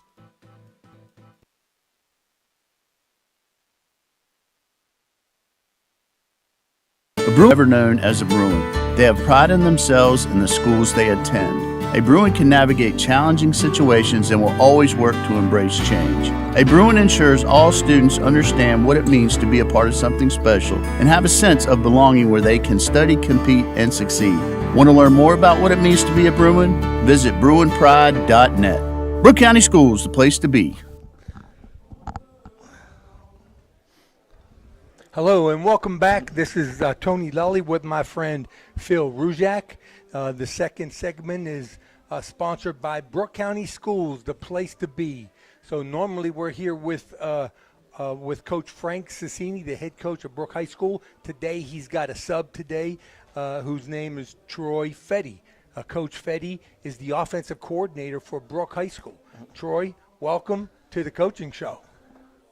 Big time coaching show. Yes, sir. This is my second stint here. So as Madonna head coach, you guys are over at Basil's, and did that the whole season. Really enjoy it. We love doing this for you guys. You know, it helps our students and our student athletes be put into the spotlight, and we are all about the positivity, and Brooke is the place to be. Very good. So before we get started about the game, tell me a little bit about Troy Fetty and a little bit of your background. Going into my 22nd year of coaching football. I started in the early 2000s at Buckeye Local for Ron Poblish. Just happened to be walking by me one day when we're sitting there. He's like, "You're coaching junior high," when my brother was with me, and we didn't even have to say yes or no. We were that's how we became a football coach. Moved up through the system. My first varsity job was in 2009 in Weir under Tom Taylor. I moved down to Brooke in 2010 and 11 under Tom Bruno. We played in the state championship game in 2010. Took a year off. A couple years off after 11. 2013, I went to Edison as a defense coordinator for Derek Stickles. Then I matriculated over to Weir through Frank Cicini and my friend Terry Ray. They were both coaching there, and I was there until 2020. Went down to Buckeye Locals in 21 and 22 as a defense coordinator. That's where I'm from. I graduated in 1994 there. Played football and basketball. Then came up to Madonna where Phil was the principal. Ted Arnaud was the head coach, brought me up to be the offense coordinator there. Through circumstances where he took the job, I got elevated into that position for one season. You built us out, Yeah. and I've always appreciated that and always will, Troy. Yeah. You stepped into a very difficult situation and really handled it extremely well. He was a great professional. We had 14 kids the day that I became the head coach. We had up to 21 at one point. We were in the playoff hunt the whole year. We went 6-4. Ultimately, by the end of the year, through injuries and attrition, we ended with 15 healthy bodies. Left there, played back down to Brooke. I was one of the first people we hired. I love Brooke. It's very interesting place to coach. Love it. It's been 15 years since I've been there. It's the same place but different. They're really pouring a lot of money and resources back into the programs there and the buildings and everything, and it's a whole different vibe there. So that's my journey. So you've been an offensive and a defensive coordinator. Yeah, defensive coach. Primarily coached offensive line the whole time I was coaching, but coordinator is only my second time because I was head coach and then this one. But most majority defense. So when I call the offense, it's from a defensive perspective. Other head coaching experience, I've been a junior high head wrestling coach and a head softball coach in high school. So well-rounded. I was Frank's assistant. Frank was at Weir. Myself, Terry Ray, and John Leary were softball staff. So do you work at the school? No, I work for Waste Management. I'm going into my 21st year there. I'm the scale master. I'm the senior scale house attendant. I'm the scale master. So I weigh things. So I work a really unique shift. I get up about 3:10 in the morning to go to work at 4:30 till about 12:30. Then I go to the school, and I'm there until whatever time I usually get home, about 7 o'clock. I go to bed at 8:30. Wow. And that's my season. A day. Yeah. So you continue to weigh things when you're on the football field. Yeah, exactly. What's going to work and what's not going to work. Exactly, yes. And then I'm also a part-time college student trying to finish my degree. Administration will be my bachelor's. Get that piece of paper. Yeah. So let's talk about Lindsley. Y'all had a tough one this weekend. Yes, we did. They jumped out ahead. They jumped out quick on you. Yes, they did. We improved in areas, and we didn't. We did not improve enough in some areas. We still have some struggles offensively. Defensively, we lined up better, but we just didn't tackle very well. Offensively, we could not sustain drives and keep that quarterback off the field. It seems like you guys move the ball. You just can't finish the task. Yeah, we got down inside the 5 today. We had 2 drives near the 20. We're moving the ball. We're just not sustaining. We got to finish. Get behind the chains. Get behind the chains. That was bigger. That was big this game. Yeah, we would get up. We moved back. We had some untimely penalties. We had mental errors. Pre-snap penalties are huge. We cannot afford to do those. We have to stay on the chains on time, keep moving the ball forward. Coach, when you get it's difficult. You got a young team, and you get punched in the mouth early. I mean, they scored on the very first play from snap, right? And I was on the sidelines and looking around. So when you got a young team, right, what's your focus? How do you keep things from spiraling? Because it could have been a lot worse. We have to stay calm as a staff, and that was our big thing right now. Is we're setting every standard and implementing every process of the game. That's how we practice, how we meet, how we play the game, what happens in a game. We're started from square one. This week of practice is the first 3 days have been really good. Usually it's up and down, and Wednesdays are terrible the last 2 weeks. But we're setting the standard, and then just getting those kids to rise above and believe in themselves is a big thing. Something bad's going to happen. You still got to respond to it. Everybody has a plan to get punched in the face. We got to step forward. We can't just sit there and take it. And we're implementing that. We're hoping to improve every week on that. You're playing and behind the chain. No, and then your field position was terrible. You could not get out of your side of the. Yeah, we had some special teams miscues that put us back. We had a couple penalties, and it takes us away from a part where we can spread you out a little bit or find a way to get you moved out of the box and get unfavorable numbers. When we're backed up inside our 10. I think we had 2 drives inside the 10, 1 inside the 5 in the second half with a little momentum, and then we just couldn't capitalize and keep pushing out. We dropped some balls. We're getting into places to make plays, but we have to finish. That's our big push this week is finish. Start fast, be fit. It seems like you guys, you hold your own, and you give up a big play. They had 3 or 4 big plays in that game that to score, and those are killers to you. As a former defense coordinator, and Coach DiMarzio does a good job with this, is we have to have your eyes in the right place. And sometimes when we wander, and that's part of a young team and guys that aren't playing discipline, their eyes wander and then bad things happen. All we ask you to do is do your 1/11th. Do your job first and then worry about everything else. You can't be looking at everybody else's job. Look at what you got to do. If you have to cover that guy, I have this gap. I'm supposed to do this when this happens, but I'm not looking at what I'm supposed to do. You're a second behind or you're going to be out of the play.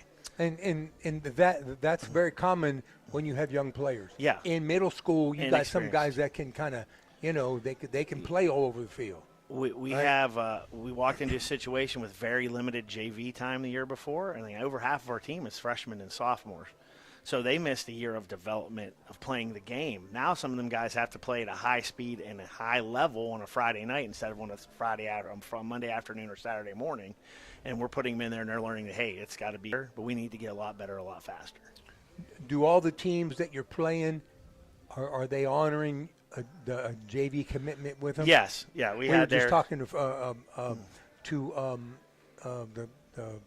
the coach for Indian Creek. Yes. And he's looking for a JV game. Yeah, we have Lindsley, and we knew they weren't going to have there. He had like 26 kids.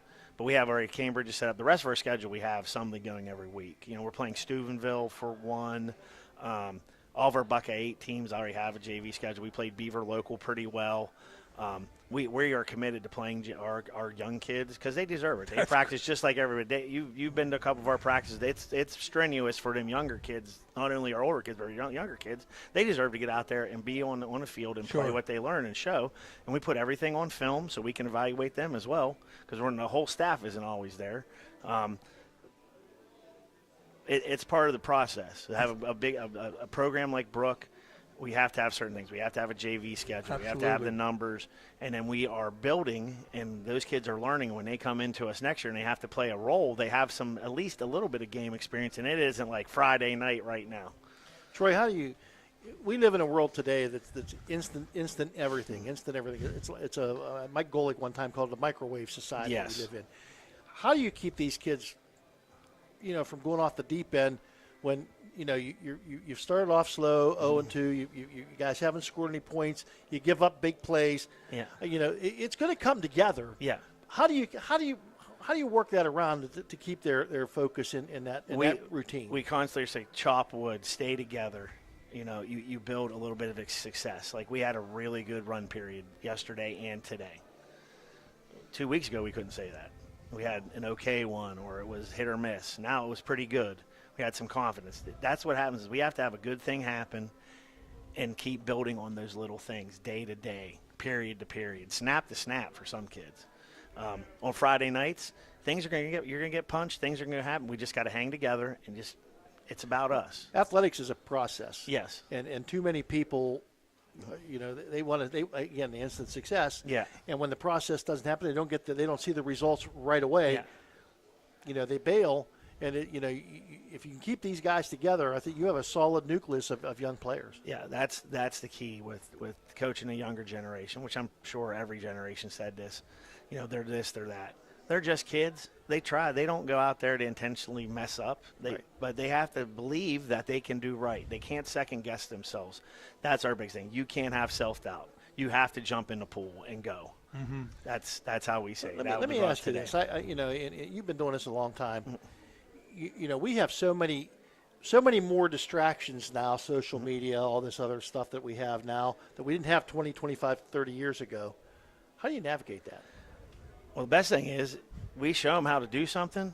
I try to find a clip of it, of a pro or a college or somebody. Look, they do it, we do it. So they sometimes they don't believe it until they see other people. You're using all this technology as to our advantage as a tool. Now in us, they don't have it either because we don't give them enough time to look at their phone. We get in, dress, go to the field. Mm-hmm. But I have a group. We have a band app. It's just offensive linemen and my guys, my tight ends and fullbacks. Ah, very good. We're together. We have a little thing. We have a little, we call it the Fat Guy Group. That's us. So we're constantly back and forth like, hey, this is what the trap looks like. There was a good one in the Giants and Commanders game this week. They pulled, hit the shoulder, bam, they ran trap. Like, hey, there's us. I'm like, you need to find me this clip or that, and we got one in there. We have a lot of team bonding. We're trying to get one-on-one with them. I have my little group of people. We have the ice cream crew, which I did at Madonna on Wednesdays. We used to have pizza Wednesday. On off the field, we have a big pizza party. We have a little ice cream crew, which I did at Weir last year. Everywhere I've been, we have about 12 kids. We have my 11 and 10 or 11 core kids, and then somebody from the scout team earns a spot. On that 12th one, we take them out to eat ice cream out of our pocket, actually out of her pocket. So that keeps that interest. Yeah, and great when idea. When you're not, it's easy. It's easy when you're winning. Yeah. It's tougher when you're losing. Well, it keeps building. It shows another side of me to them because we're just hanging out instead of it's Coach Fetty, it's this. It's hey, we're extremely people important. too. Extremely So that's what we're trying to instance here is we have expectations. We need to grow into those.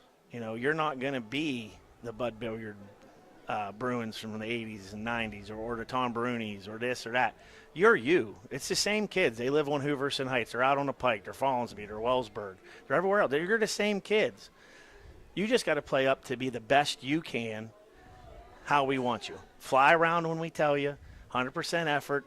Don't quit. Fight hard. That's it. First trip on the road. Talk to us about going on the road and talk to us about Cambridge. We're going to travel well, as we always do. We pride ourselves. Frank has a good itinerary plan, and it'll be in place wherever we've been. He learned from the best. Tony Filberto was the absolute best at planning trips. I mean, he was the best. We have everything already planned out, ready to go. We have really good school buses. They're air conditioned. We're ready to roll. Cambridge is sort of the same boat we are. They're 0-3. They played some really good teams. They have a unique offense. It's a wing tee. They're true wing tee. Right. They have a 4-4 defense, which is similar to what Lindsley presented us, just a different type of athlete. We have to start and finish plays, offensively, defensively, and special teams. The score will take care of itself. We have to play 100% together. Great comment. Great. Yeah.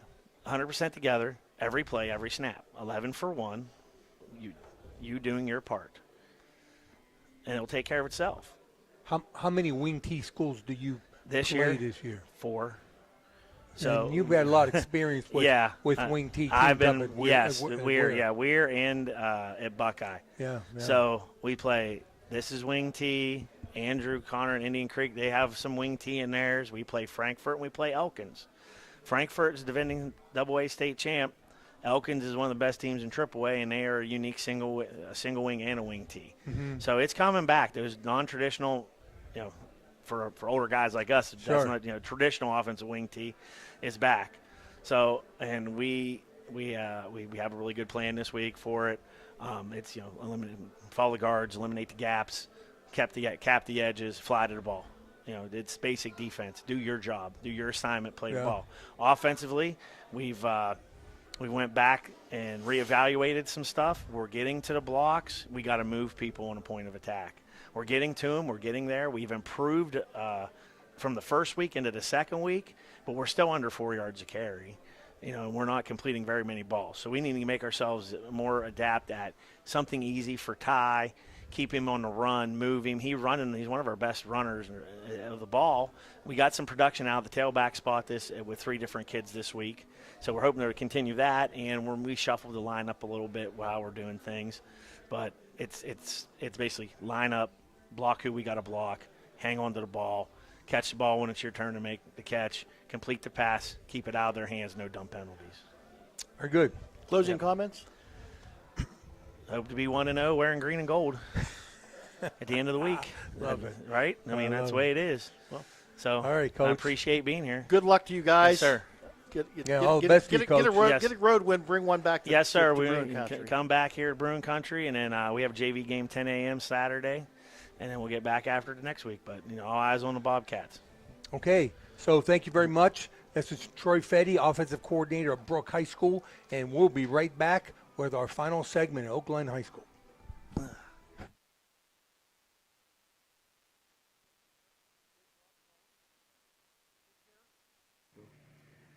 Ohio Valley Sports Online is your sports authority.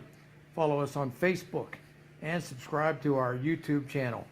Live streaming high school and NCAA sports, plus weekly football coaches shows right here on Ohio Valley Sports Online.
Welcome back to the Ohio Valley Coaches Show on Ohio Valley Sports Online. This is TJ Miller, the head coach of the 2-0 Oak Glen Golden Bears. Boy, it's fun to say that.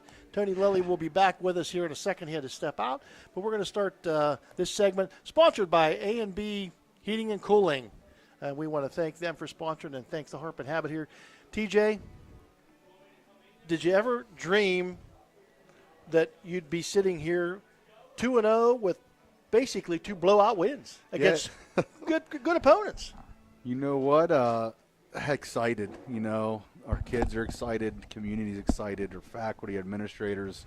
I've gotten so much positive feedback, which has been awesome for our boys. I love it. I mean, I know Oak Glen follows teams when they're not winning, and when you're winning, they're all in. I mean, the whole great. I've received so much good feedback from so many people in the community, calls, texts, all that good stuff, and the school.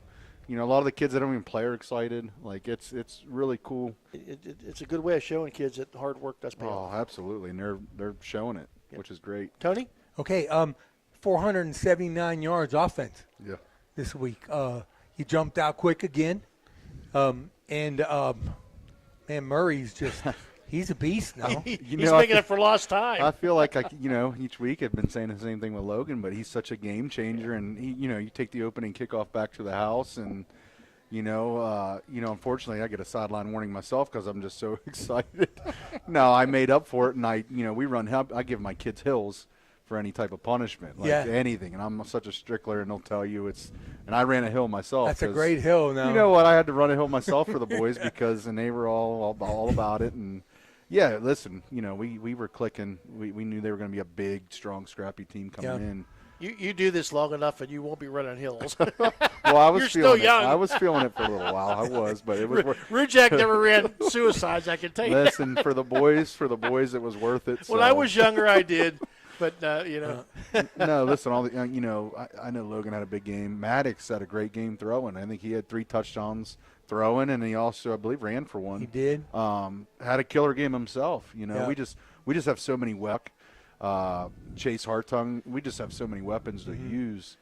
It's our offense is clicking right now, and our coaches have done a great job putting the game plan together for both weeks, and it's just been a great offensive go, and our defense too. Yeah, our defense is playing lights out. Yeah, they really are. But I just want to make the point that Logan Murray had a rushing touchdown, a receiving touchdown, and a kickoff return. Yeah, you know what? And he got WTV9 Player of the Week this week. Absolutely, and he deserved it. He really did. He was all over the field. He's such an electric player. Yeah. I feel like I say every week I could talk all night about Logan. He had over 200 yards offense himself. Very humble kid. He's a great leader for our team. The young kids respond well to him. He's always got a great head on his shoulders. As well as many of our other seniors. I was blessed this year with such a good senior group to get my first year started and really to get us in the right direction. Like, these guys have been leading phenomenally, and it's just been such a good help when that attitude awesome. can be contagious. Yes. It's much harder to adopt the good attitude. It's easier to have a negative man. When you have seniors that are not negative and they're out there doing positive things, that really is. And these guys don't want to listen to coaches harp and harp and harp. Some of our best, harping and leading is coming from our seniors and our kids. And our kids have been responding to it. It's been positive, productive, and in a good way. Leading and harping in a good way. And it's paid off. We're playing good football right now. Hopefully we keep it up. I want to talk about the offensive line. He passes where the guy was open, but he stayed with it. He kept his head. He stayed with it. Like you said, he finished 50% completion rate, 141 yards, and that's very impressive because you're going to have those bad throws. You're going to, but he kept his head, stayed in the game, and he does a great job with his feet. Extending plays. He's a very, very good athlete. He's going to get better and better as the year goes. Our offense, we're working with him consistently on, through the passing and reads and, hey, what they're giving you and this and that. And he's very receptive, extremely coachable kid. And once he got settled in a little bit, he was making some plays. And that's what we expect out of him. He's a great kid. He's extremely coachable, like I said. And he has been phenomenal for us as far as leading our offense and making things happen. He, especially on his, even with his feet, he made a couple plays. Yeah, he really did. Extending some plays and showcasing he can run a little. Not just sling the ball around, but he can run. St. Mary's is a good program. They've had a good program for years. They're a good football team. They had to be shell shocked. I mean, you guys come out of the blocks, and how important is it to get that edge, get that advantage over, especially good teams in like. You know what? Like, our guys are so hyped up going to the game, and I focus so much on like channeled energy for 4 quarters and getting out and staying ahead, and even how we're going to handle some adversity. And again, kick return to the house, and we made some adjustments. And I told these guys, hey, this is what we've been preaching. We're going to get some adversity. How we handle it, says a lot about us. And these guys, and we've been harping on the mental game, and these guys responded well. Drove the field, we scored, and they rebounded, and they're a great group of kids. They showed they can handle a little bit of adversity early, and hopefully we keep getting better with it. And it did kind of look like that because you scored right. You scored the opening touchdown, opening kick, and then the next series, and it was almost like, hey, these guys are too easy, and then they scored with a return. Yeah. But like you said, the guy stepped up. Embrace those things. You haven't had much adversity these 2 games, so it's important to to embrace those moments because it's going to get worse down the line. Yeah, we're going to play a better team. We know we're going to get so. Right now we're on Belpre, and these guys are responding extremely well. We coach them tough, we really do, and they respond to it. and St. Mary's coach, like, they even commented after game, hey, heck of a turnaround this year, and, best of luck to you guys. So that was nice to hear. And, I think we shocked them a little bit. We came out firing, and last year I think Glenn lost 28-zip, and this year we jumped on them early and just kept coming at them and racked up 400 yards, I believe, of total offense. And 479. 479 of total, and that just, says a lot for our kids. Speaking of Belpre, what hold on, before we get into Belpre, I like talking about the big guys. Give them some kudos. Your offensive line, okay? Yeah. Y'all playing your counter, the counter tray, beautiful, and they work together so well. I'm calling the names out, right? Noah Schmidt, he's number 70, right? 77 or 70. Lucas Zellers. 52 Zellers. Zellers. Yeah, that's your 80s son, right? Yeah, Lucas. Okay, Cole McGillian. McGillan, Cam Hebrock. Yep. Yeah, right, he's a beast. We talked about him last week. Brandon Friend, and then you have Aaron Fronapple, both. Yeah. And Pool. I mean, it's smooth. It's really impressive. They're a very close-knit group. They go out and eat together all the time. They're huge for us. I can't, compliment those guys enough. And Coach Cheney, Coach McGillen do a great job with our O-line every day. I mean, film work, just the stepping, the footwork. Double team, everything. And they harp on you got to work together on that when you're running the zones. Beautiful. Yeah, they work a lot. Pre-practice with it, Indy, all that good stuff, film. I mean, those guys do a phenomenal job. And it showed. The progress our O-line has made has been great. They got a lot of size, and they're the anchor for us. They help get it done. They really do. Very important. We wouldn't get anywhere we go without those guys. So okay, let's talk about Belpre. They're running a wing T, right? Wing T, wing bone, right? Yeah, they're a heavy run team, not much passing. Right. When they pass, a couple guys they like to key on a little bit. We've had a good week of practice with them, especially same emphasis, stop the run and get our run game going. Yeah, we're ready. There's some unique challenges with. I don't know how many wing T teams that you play. There's going to be some unique challenges just to this kind of offense. Yeah, stick to your reads. Make sure you're sticking to your reads and trust it and fly around. And it's going to be the same mentality we've had the first 2 weeks. 11 to the ball, and we've been very fortunate, very very good with it. And we're going to try to hit the ground running again and get on them and hopefully make a big night for us. Very good. Any closing? Go. These guys are ready to go. So we had a great week of practice. I'm excited. It's like Phil said earlier. It's a great feeling getting started 2-0 at Oak Glen. And again, you have a good group of people who are going to follow you, and they're going to support you. They're going to, it's a great atmosphere. Oak Glen is a very tight, close-knit group of people, and they're genuine. Yeah, and, they really are. It's I loved my time at Oak Glen, and a lot of genuine people, and I'm just happy for you and the success. The kids are having. It's so nice to see Logan after having missed last year. It's just nice to see these kids have success. Oh, I'm so that's what excites me the most. And Lucas Zellers is just a top-notch kid. Yeah, he's a great kid. All those kids are top-notch kids. Listen, I can't. I'm blessed with a great team of kids. I'm so excited for them. Not near as for me or anything. I'm so pumped. They're reaping the rewards right now. And we beat this dead horse all the time, but that coaching staff you have put together. Yeah. I mean, I know every one of them, and they're all solid, quality people outside of coaching. They're very good coaches, but they're all good, solid people. They're good role models for the kids you have. Yeah, and that's, absolutely. I couldn't ask for a better staff. They make my job easy. Like, they really do. They're so good with them. They're excellent game planning. They're great with the kids. Like, it's a good thing right now. And I got to give a real quick shout out. He's going to be really irritated I did this, but Coach Little on our staff recently got married. So I know he's going to be fired up with me giving him a shout. I can remember when he was just a little guy. I had to take care of him. So. Congratulations, Scott. Good stuff. No, listen, I'm excited for the kids. That's why I'm there. I'm excited for the kids. We're heading in the right direction. We're taking it one day at a time. Culture's starting to get, we're taking it slow. So keep it rolling, brother. That's our plan. I appreciate you guys having me. Thanks for coming. We really appreciate you coming, spending time with us. Good luck again Friday, and keep it rolling, my friend. Absolutely. Let's go. Okay, so that's it. The Ohio Valley Coaches Show. We're here with T.J. Miller, Oak Glen High School. They head down St. Mary's.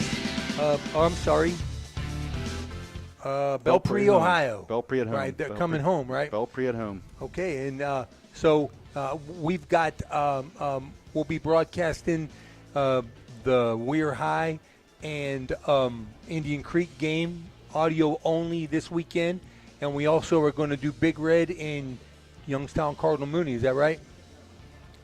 So for Tony Lelly, I'm sorry, I'll say this the other way, right? For Phil Rujak